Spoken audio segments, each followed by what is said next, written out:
Students, आज हम लोग बोर्ड एग्ज़ाम को देखते हुए फिजिक्स के हम लोग 15 क्वेश्चन करेंगे जो आपके पिछले सालों में आए हुए हैं। 2022 के सारे प्रश्न हैं जो फिजिक्स के होंगे, भौतिक विज्ञान के।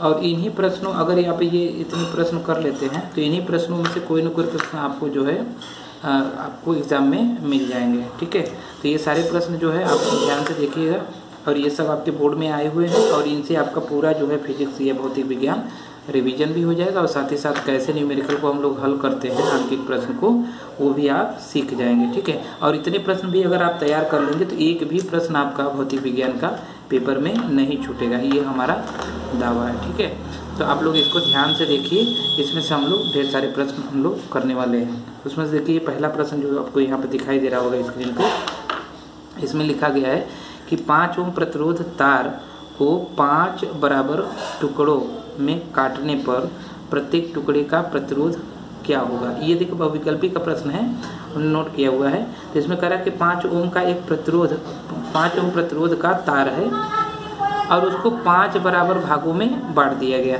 5 बराबर भागों में क्या कर दिया है, काट दिया। तो एक मान लीजिए तार था ये इतना बड़ा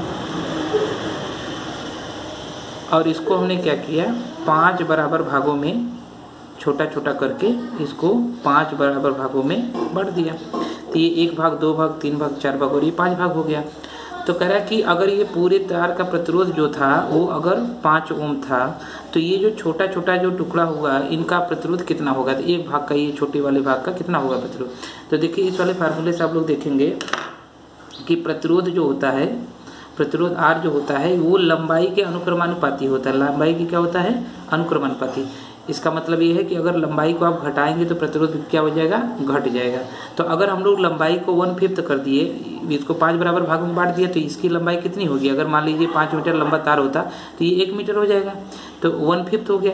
तो इसका मतलब प्रतिरोध भी क्या होगा, 1/5 हो जाएगा। तो इसका मतलब ये एक भाग का प्रतिरोध कितना हो जाएगा, तो उसको अगर हम R' बोलेंगे तो R' क्या होगा, कुल प्रतिरोध का 1/5 हो जाएगा, मतलब R/5 हो जाएगा। तो R हमको क्वेश्चन में दिया गया है 5 ओम, तो ये 5/5 करेंगे तो ये कट जाएगा और ये आ जाएगा 1 ओम। तो एक भाग का प्रतिरोध कितना हो जाएगा, 1 ओम। तो जब भी हम लोग लंबाई को जो है कम करते हैं तो हमारा प्रतिरोध भी क्या हो जाता है, कम हो जाता है। इसके विपरीत अगर हम लोग उसकी मोटाई का मतलब उसका क्षेत्रफल, ये वाली मोटाई अगर बढ़ाएंगे तो हमारा प्रतिरोध क्या हो जाएगा, कम हो जाता है। तब जो है मोटाई को बढ़ाने से प्रतिरोध घटता है और लंबाई के घटाने से प्रतिरोध घटता है। तो इससे हम लोग इसको पता कर सकते हैं। ठीक है, तो इस प्रश्न का उत्तर जो हो जाएगा वो होगा 1 ओम। अब देखिए इसमें एक दूसरा प्रश्न है, ये भी उसी का है और ये लेंस से संबंधित प्रश्न है। इसमें कह रहा है कि जो है एक अवतल लेंस की फोकस दूरी 30 सेंटीमीटर है। तो इसमें बोला है कि एक अवतल लेंस है, अवतल लेंस। तो अवतल लेंस कैसा होता है आप लोग सब लोग जानते हैं, इसका हम लोग डायग्राम भी बना सकते हैं। तो ये देखिए एक अवतल लेंस हो गया, इस तरह से अवतल लेंस होता है, तो ये अवतल लेंस हो गया। ठीक है, तो इसमें कह रहा है कि एक अवतल लेंस की फोकस दूरी 30 सेंटीमीटर। तो इसकी फोकस दूरी दी गई होगी, जिसकी फोकस दूरी इधर की तरफ होती है और ये फोकस दूरी को हम लोग F से प्रदर्शित करेंगे। ये 30 सेंटीमीटर, तो इसकी फोकस दूरी जो है ये कितना हो गया, अवतल लेंस है तो ये -30 सेंटीमीटर होगा क्योंकि अवतल लेंस की फोकस दूरी ऋणात्मक होती है। कह रहा कि वस्तु को लेंस से कितनी दूरी पर रखें जिससे उसका जो है, जिससे वस्तु का प्रतिबिंब लेंस से 20 सेंटीमीटर की दूरी पर बने। तो अब कह रहा है कि जो है इसका जो प्रतिबिंब है वो लेंस से 20 सेंटीमीटर की दूरी पर है। तो हम लोग जानते हैं कि जो वस्तु अवतल लेंस के द्वारा जो बना हुआ प्रतिबिंब होता है वो बाईं ओर बनता है। अगर वस्तु बाईं ओर रखी हुई है तो वस्तु का प्रतिबिंब भी कहाँ बनेगा, बाईं ओर। तो यहाँ पर मान लीजिए हमने कहा है कि यहाँ पर प्रतिबिंब बन जाता है और ये इसके द्वारा बना हुआ प्रतिबिंब कैसा होता है, आभासी होता है। तो ये मान लो इसकी दूरी जो है, इसके प्रकाशीय केंद्र से जो दूरी है वो 20 सेंटीमीटर है, ये क्वेश्चन में बोल रहा है। ठीक है, ये वाली जो दूरी है कितनी है, 20 सेंटीमीटर। इसका मतलब हमको यहाँ पर भी आपको दे दिया गया है कितना, -20 सेंटीमीटर। इसमें बोल रहा है कि वस्तु कहाँ रखी जाए, तो हमको पता नहीं है। हम लोग कहें कि मान लो वस्तु यहाँ पर कहीं पर है, जो इसके दूरी जो है वो u है, तो वो कितनी होगी, ऋणात्मक -u होगी। तो u हमको इसमें क्या करना है, ज्ञात करना है। u हमको यहाँ पर फाइंड आउट करना है। ठीक है, यू निकालना है। तो हम लोग लेंस फार्मूला लगा लेंगे इसमें और उससे इसको निकाल सकते हैं। तो लेंस सूत्र से ये हम लोग जानते हैं, लेंस सूत्र से, तो लेंस सूत्र से क्या होता है, तो लेंस सूत्र से जानते हैं कि 1/v माइनस 1/u किसके बराबर होता है, 1/f के बराबर होता है। तो इससे हम लोग इसको हल कर सकते हैं, ठीक है। तो इससे हम लोग इसको हल कर सकते हैं आराम से। तो देखिए क्या होगा, तो यहाँ से भी हमको दिया गया है कितना है, 1/-20 माइनस 1/u और इक्वल टू 1/-30। तो हमको u निकालना है, वो u ऋणात्मक है तो इसको इधर पक्षांतर कर दें दाहिने तरफ और -30 को इधर ले आया तो ये प्लस हो जाएगा। तो ये बन जाएगा -1/20 और ये इधर आया तो ये हो गया +1/30 इज इक्वल टू 1/u, ठीक है। तो यहाँ से हम दोनों का ये सब का लसा ले सकते हैं। तो लसा लेने पर हमको क्या मिलेगा, तो इन दोनों का लसा हो जाएगा 60, ठीक है। और इससे हम लोग डिवाइड करेंगे तो आएगा 3 और इसमें मल्टीप्लाई होगा तो -3 आएगा, प्लस इससे डिवाइड करेंगे तो ये आएगा 2, 2 का 1 में गुणा करेंगे तो 2 होगा और ये किसके बराबर हो जाएगा, 1/u के बराबर हो जाएगा, ठीक है। तो यहाँ से हम लोग इसको हल करें तो यहाँ से ये घट जाएगा तो ये बचेगा -1/60 और ये किसके बराबर होगा, 1/u के बराबर हो जाएगा। तो यहाँ से अगर हम लोग इसको जो है पलट दे दोनों पक्षों को तो यहाँ से u जो आ जाएगा वो u आ जाएगा -60 सेंटीमीटर। इसका मतलब हमको वस्तु को कहाँ रखना पड़ेगा, तो वस्तु को लेंस से 60 सेंटीमीटर की दूरी पर रखना पड़ेगा। तो यहाँ पर लिख लेंगे, अतः वस्तु को लेंस से 60 सेंटीमीटर की दूरी पर रखना होगा, ठीक है। तो ये हम लोग का प्रश्न भी जो क्या होगा समाप्त हो गया। अब फिर अगला प्रश्न देखते हैं, ठीक है। तो ये देखिए ये तीसरा प्रश्न है और इसमें दिया है कि प्रतिरोध का मात्रक क्या होता है। तो देखिए हम लोग जानते हैं कि प्रतिरोध का मात्रक क्या होता है, ओम होता है। तो इसमें हम लोग क्या लिख देंगे, प्रतिरोध का मात्रक, प्रतिरोध का मात्रक ओम होता है, ओम होता है, क्या होता है, ओम होता है, ठीक है। तो ये हो गया। अब फिर कह रहा है कि यल लंबाई तथा ए मोटाई के तार का प्रतिरोध 10 ओम है। तो इसमें लंबाई दिया है तार का L, ये एक तार है उसकी लंबाई दिया गया है EL और इसकी मोटाई जो है वो A दिया गया है, ठीक है। कह रहा है इस पदार्थ का प्रतिरोध जो R दिया है, इसके लिए R दिया है 10 ओम, ठीक है। तो कह रहा है इसी पदार्थ के एक अन्य तार, इसी पदार्थ का एक अन्य तार, इसका जो है विशिष्ट प्रतिरोध जिसको प्रतिरोधकता कहते हैं उसको हम लोग रो बोलते हैं, तो ये रो है मान लीजिए। तो कह रहे इसी पदार्थ के एक अन्य जो है तार जिसकी लंबाई L/2 है। तो मान लो एक तार हमने दूसरा ले लिया इसी पदार्थ का, उसकी लंबाई को हमने L/2 कर दिया, इसकी लंबाई कितना कर दिया, 3 और मोटाई को 3a कर दिया, इसकी मोटाई को हमने बढ़ा दिया, इसकी मोटाई को हमने बढ़ा दिया, इसकी मोटाई जो हो गई वो 3a हो गई, ओके। तो कह रहा है कि तब इसका प्रतिरोध ज्ञात कीजिए क्या होगा। तो हम लोग देखिए अभी पीछे एक प्रश्न किए थे इसी पर आधारित था और इसको भी हम लोग कर सकते हैं। तो देखिए इसको कैसे करेंगे। तो इसमें ये मोटाई ये वाले इसका प्रतिरोध हमसे पूछा जा रहा था। मान लीजिए इसका हमने कहा कि प्रतिरोध जो है R' है, तो हम लोग पहले वाले का प्रतिरोध लिख लें। तो हम लोग जानते हैं कि जो है किसी तार का प्रतिरोध जो होता है, किसी तार का प्रतिरोध जो होता है, प्रतिरोध वो R किसके बराबर होता है, तो ρL/A के बराबर होता है, ठीक है। तो इसमें से हम लोग ये पता कर लिया, ये हो गया पहले तार के लिए, ठीक है, प्रथम तार के लिए, प्रथम तार के लिए ये हो गया, ठीक है। अब जो है दूसरे तार के लिए, तो दूसरे तार के लिए क्या हो जाएगा, तो दूसरे तार के लिए हमने प्रतिरोध R' माना है, तो R' किसके बराबर हो जाएगा। तो देखिए पदार्थ वही है दोनों तार का, तो इसलिए रो वही होगा, ठीक है, रो मान वही होगा, लेकिन इसकी लंबाई बदल गई है ना, इसमें सॉरी इसमें हम लोग इसको रो, इसमें लंबाई को यल बोला है, यल लिख लें, और इसकी मोटाई को ए बोला है तो ये हो जाएगा। ठीक है, चलिए तो यहाँ पर ये जो कि लंबाई को L/3 कर दें, इसको लंबाई को L/3 कर दें, और इसके जो है मोटाई को 3a कर दिया तो इसको हम लोग 3a लिख सकते हैं। ठीक है, तो ये देखिए हल करने पे ये 3 जो है नीचे चला गया, 3 में गुणा होगा तो 9 हो जाए, तो ये बन जाएगा रो L/9a। इसको मान लें क्वेश्चन नंबर 2। हमको देखिए R' निकालना है, तो हम लोग क्या करें, समीकरण 2 में समीकरण 1 से भाग दे दें। तो यहाँ लिखेंगे समीकरण 2 में 1 से भाग देने पर तो ये देखिए हो गया R' और नीचे R से में भाग दे रहे हैं तो यह हो गया R। इसका मान कितना है, रो है L/9a है, L/9a, और नीचे रो है L/a है। तो ये रो से ये रो क्या हो गया, कट जाएगा, और ये L से L भी क्या होगा, कट जाएगा, और A से A भी क्या होगा, कट जाएगा। तो यहाँ पे बचेगा क्या, 1/9, तो यहाँ आ जाएगा 1/9। ठीक है, तो अब यहाँ से हमको ये वैल्यू मिल गई, क्या मिला, R' किसके बराबर आ गया, 1/9 के बराबर आ गया। तो यहाँ से हम लोग निकाल सकते हैं कि क्या हो जाएगा R', तो R' हो जाएगा 1/9 इंटू R, और ये R की वैल्यू हमको दी गई है 10, तो ये हो जाएगा 10/9 ओम। तो इसका मतलब हमारा जो नया तार था उसकी जो है प्रतिरोध कितना आ गया, R' 10/9 ओम।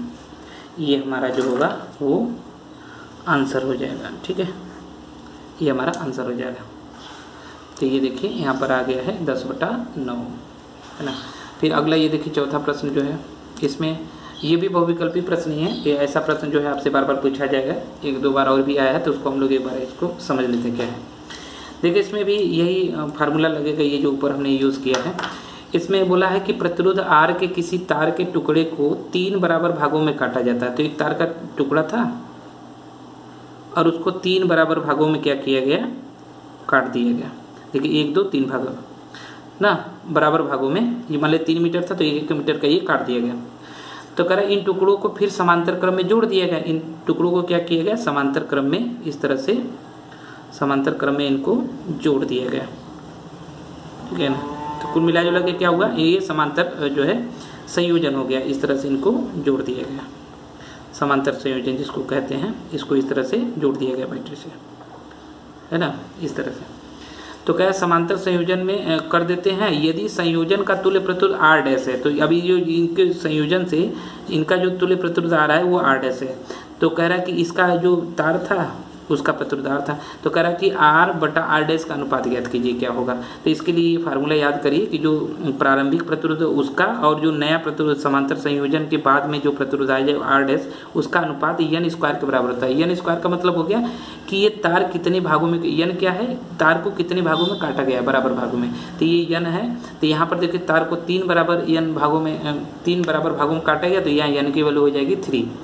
तो इसका मतलब यहाँ से हम लोग इसको हल कर सकते हैं कि R/R' जो हो जाएगा वो 3 की घात में 2 का मतलब हो जाएगा 9। तो इसका अनुपात कितना आ जाएगा, 9। तो ये हमारा क्या होगा, आंसर होगा। ठीक है, तो ये इस फार्मूले को आप याद रखिए कि जो काटने के बाद संयोजित करने के बाद जो प्रतिरोध आ रहा है उनको समांतर क्रम में जोड़ा जा रहा है, तब के लिए ये है फार्मूला। ठीक है, समांतर करके, अगर श्रेणी कहेगा तो उसको हम लोग दूसरे तरीके से करेंगे। ठीक है, तो ये फार्मूला याद रखेंगे तो इससे आप लोग जो है अनुपात को याद रखेंगे। इसमें ये भी याद रखना है कि R क्या है, वो R' क्या है। ठीक है, तो R जो होता है प्रारंभिक प्रतिरोध होता है और R' जो है वो अंतिम प्रतिरोध संयोजन के बाद वाला है। ठीक है, तो हम लोग अगला प्रश्न देखते हैं। देखिए अगला प्रश्न ये 5वां है ना। तो इसमें देखिए ये 5वां प्रश्न इसमें दिया गया है। ये भी जो है लेंस वाला ही प्रश्न है। इसमें बोला कि 20 सेंटीमीटर फोकस दूरी वाले एक उत्तल लेंस, उत्तल दर्पण है सर, इसमें क्या है, उत्तल दर्पण है। तो एक उत्तल दर्पण बोला है, तो उत्तल दर्पण बना लेते हैं, इस तरह से बनेगा। ठीक है, ये उत्तल दर्पण हो गया ना, इसको हम लोग ऐसा बना देंगे, ये उत्तल दर्पण हो गया।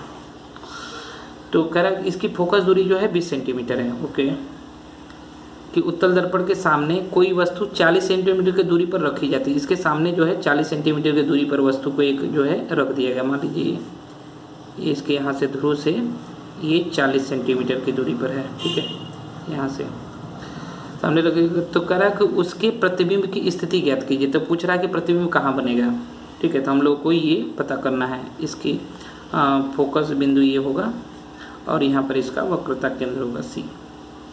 तो इसको हम लोग जानते हैं कि ऐसा जाने पर ये जो समांतर किरण जाती है यहाँ वस्तु से, तो ये जो है अपवर्तन के पश्चात जो है ऊपर की तरफ इस तरह चली जाती है, और इसको पीछे की तरफ अगर बढ़ाएं तो ये जो है इसके फोकस से होकर के जाएगी। और एक किरण को और ले जानी होती है जो इसके वक्रता केंद्र से जाए, तो उसको किरण को अगर ले जाएंगे तो ये जिस पाथ से जाती है उसी पाथ से वापस चली जाती है। और फिर इनको अगर हम लोग पीछे बढ़ाएं तो ये जो है एक दूसरे को कहीं इधर काटेंगे यहाँ पर, और यहाँ पर ये आभासी प्रतिबिंब इनका बनता है, जिसको हम लोग अगर वस्तु को हमने ए और बी कहा तो ये हमारा ए डैश बी डैश यहाँ पर बन जाएगा। तो ये इसका हो गया किरण आरेख, ठीक है। तो हम लोग को ये वाली दूरी पता करनी है कि यहाँ से इसकी दूरी कितनी है, ये वाली जिसको हमने भी बोला ये, तो हमको ये भी जो है ज्ञात करना है। इसमें हमको जो जो दिया है उसको नोट कर लें। तो इसकी फोकस दूरी दिया है, तो उत्तल जो है दर्पण की फोकस दूरी जो होती है वो धनात्मक होती है, तो एफ जो हो जाएगा वो +20 सेंटीमीटर हो जाएगा। और वस्तु की दूरी जो है यू है, तो यू देखिए पीछे की तरफ है, तो ये क्या होगा -40 सेंटीमीटर होगा। तो इसमें हमको जो है प्रतिबिंब की दूरी निकालनी है, मतलब भी ज्ञात करना है। तो हम लोग यहाँ पे दर्पण सूत्र लगा देंगे, दर्पण सूत्र लगाएंगे, ठीक है। तो दर्पण सूत्र क्या होता है, तो दर्पण सूत्र होता है 1/v + 1/u = तो दर्पण सूत्र जो होता है 1/v + 1/u = 1/f। तो इसको हम लोग लगा के इसको हल कर लें। तो देखिए 1/v तो हमको निकालना ही है, और +1/u, u हमको दिया गया है -40 और 1/f दिया है जो है +20। तो इसको हमको हल करना है, तो इसको उधर ले जाएंगे तो ये माइनस है, तो उधर जाकर के क्या बन जाएगा प्लस हो जाएगा। तो ये 1/v कितना हो जाएगा 1/20 और +1/40, ठीक है। ये इसका हम लोग जो है लॉस निकालने 20 और 40 का, तो लॉस आएगा हमारा 40, और इससे भाग दे तो आएगा 20 दूना 4 2 आएगा, 2 का 1 में गुणा करेंगे 2, +40 से भाग देंगे तो 1 आएगा। तो ये हो जाएगा 3/40, ठीक है। तो ये 1/v जो हो जाएगा वो 3/40 हो जाएगा, ठीक है। तो यहाँ से हम लोग इसको अगर पलट दे तो भी हमारा आ जाएगा +40/3, 40/3 जो है सेंटीमीटर। तो इसका मतलब प्रतिबिंब जो है इतना दूरी पर रहेगा। तो यहाँ पर हो जाएगा, अतः लिख लेंगे, अतः प्रतिबिंब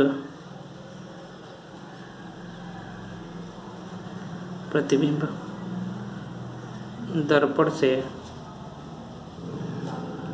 40/3 सेंटीमीटर की दूरी पर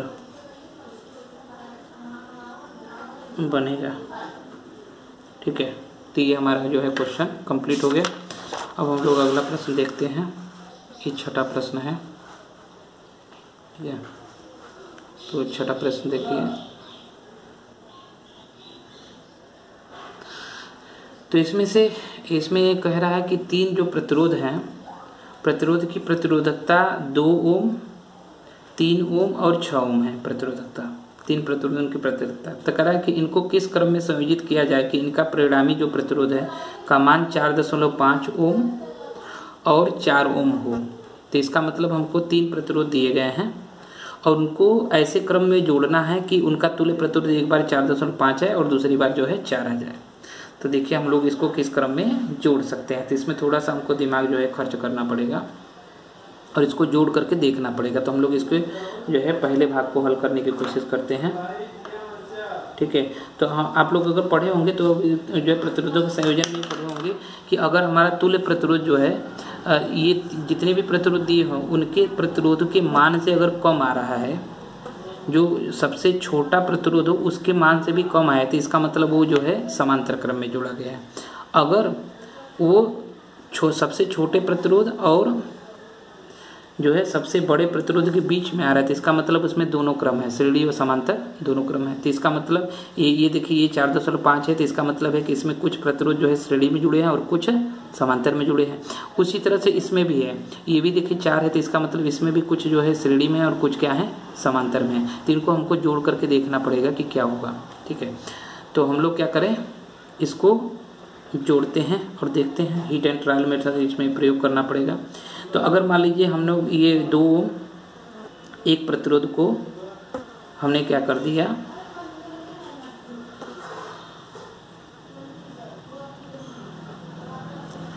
देखिए ये पहला प्रतिरोध है